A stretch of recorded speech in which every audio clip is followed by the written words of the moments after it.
मध्य प्रदेश के गृह एवं जेल मंत्री डॉक्टर नरोत्तम मिश्रा ने कोरोना को लेकर सरकार के कार्यों और समीक्षा बैठक पर जानकारी दी है। मंत्री डॉक्टर नरोत्तम मिश्रा ने कहा कि कोरोना की भयावहता फिर से आ रही है। सक्षम चाहते हैं कि कोरोना न हो और निर्धन चाहते हैं लॉकडाउन न हो। डॉक्टर नरोत्तम मिश्रा ने इसके साथ ही कहा कि सरकार मध्य का रास्ता निकाल रही है। सीएम शिवराज आज कोरोना को लेकर समीक्षा बैठक करेंगे। वहीं ममता बनर्जी के गोत्र बताने को लेकर चुटकी लेते हुए उन्होंने कहा कि कुछ लोग ऐसे हैं जिन्हें अपना गोत्र याद आ रहा है। वहीं दमोह में कमलनाथ के अलावा दूसरे सीनियर नेताओं के नहीं जाने पर मंत्री डॉक्टर नरोत्तम मिश्रा ने कहा कि कमलनाथ का पद मोह नहीं जा रहा है, इसलिए कांग्रेस खत्म हो रही है।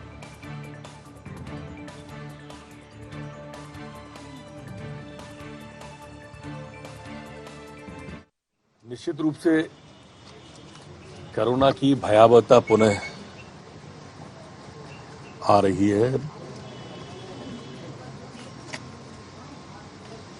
कई लोग जो संपर्क में आते हैं संपन्न भी रहते हैं, निर्धन भी रहते हैं। जो संपन्न की इच्छा है कि उन्हें कोरोना न हो, पर गरीब की इच्छा ये है कि लॉकडाउन न हो। दोनों परिस्थितियों में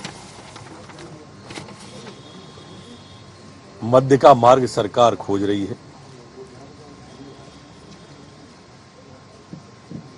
क्योंकि जिस तरह से कोरोना दिख रहा है और लॉकडाउन की भी हमने स्थितियां देखी हैं,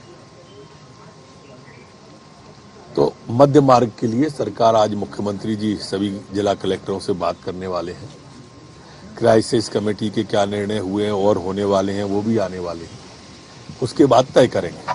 कुछ लोग ऐसे हैं जिन्हें चुनाव पर गोत्र याद आते हैं, गंगा जी में डुबकी लगाते हैं, कोट के ऊपर जनेऊ पहन लेते हैं। 10 साल में याद नहीं आया गोत्र। जब घुसपैठिए आ रहे थे, जब आतंकवादी आ रहे थे, तब गोत्र की चिंता नहीं हुई। तब तो दुर्गा पूजा पर प्रतिबंध लग गया था, तब तो सड़क पर नमाज हो गई थी। अब क्यों?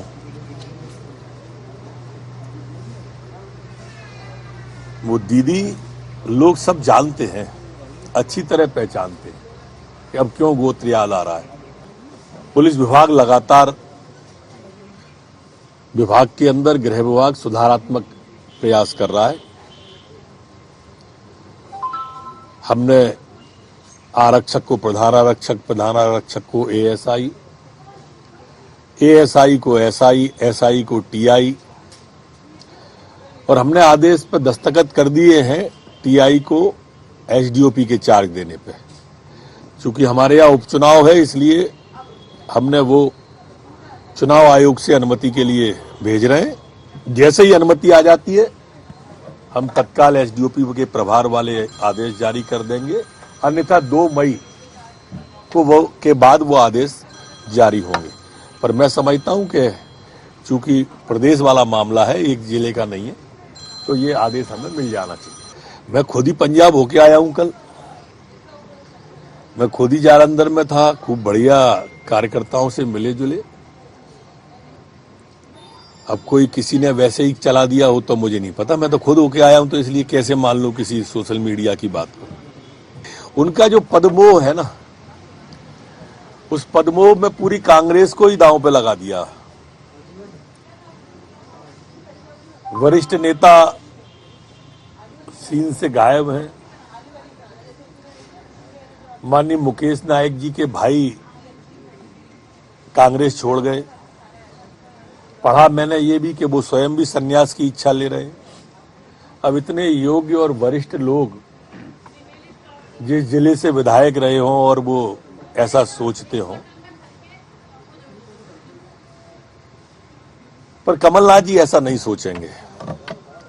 उनके लिए गौड़ से भक्त की प्राथमिकता है, मुकेश नायक प्राथमिकता पे नहीं।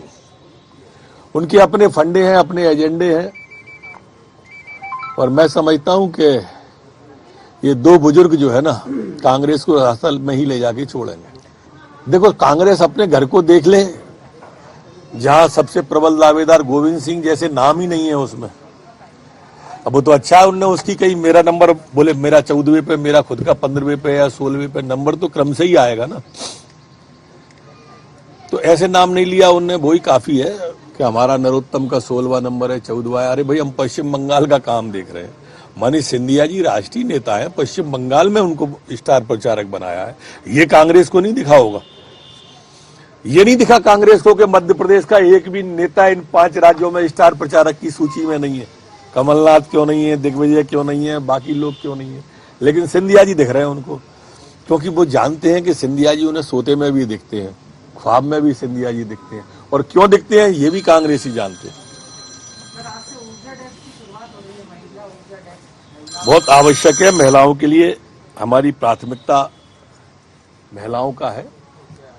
प्रदेश के अंदर बेटी सुरक्षित रहे, बेटी आत्मविश्वास से भरपूर रहे, उसे थाने में आने में कोई हिच न हो, समाज में जाने में कोई हिच न हो, स्वच्छंदता से, निश्चिंतता से वो सब जगह समाज में विचरण करे। वो आए, अपनी बात कहे, नहीं आ पाए तो इस माध्यम से कहे। ये एक पक्ष है। दूसरा पक्ष, वो जो विकृत मानसिकता के लोग हैं, उनके ध्यान में भी ये मजबूती से जाना चाहिए कि राज्य सरकार बेटियों के, बहुओं के पक्ष में खड़ी हुई है। तीसरा पक्ष समाज के अंदर जागरूकता का है, इसलिए हमने सम्मान जैसा कार्यक्रम अभियान पुलिस विभाग ने चालू किया है। चौथा पक्ष, बेटी को फांसी देने वाला, बलात्कार को फांसी देने वाला, बालिका के साथ करने वाला ये पहला राज्य है। पांचवा पक्ष, आज हमारा जिसको आप लोग लव जिहाद कहते हैं, धर्म स्वातंत्र विधेयक ने कानूनी रूप ले लिया है। अब कोई भी इस प्रदेश के अंदर प्यार के नाम पर, लव के नाम पर जिहाद नहीं कर सकता, प्यार के नाम पर छलावा नहीं कर सकता, धर्म परिवर्तन के लिए दबाव नहीं बना सकता। उसके लिए कड़े प्रावधान मध्य प्रदेश की सरकार ने कर दिए हैं और मूर्त रूप उस विधेयक ने ले लिया है। नहीं, हमने तो एफआईआर आपके द्वार आते ही चालू कर दिया था। सुधार की प्रक्रिया तो उसी समय प्रारंभ कर दी थी। और ये सब जो बातें आपने कही है हाईटेक वाली, हमारी पुलिस हाईटेक हो चुकी है। कुछ बाकी है हिस्सा, वो लगभग पूर्णता की ओर है।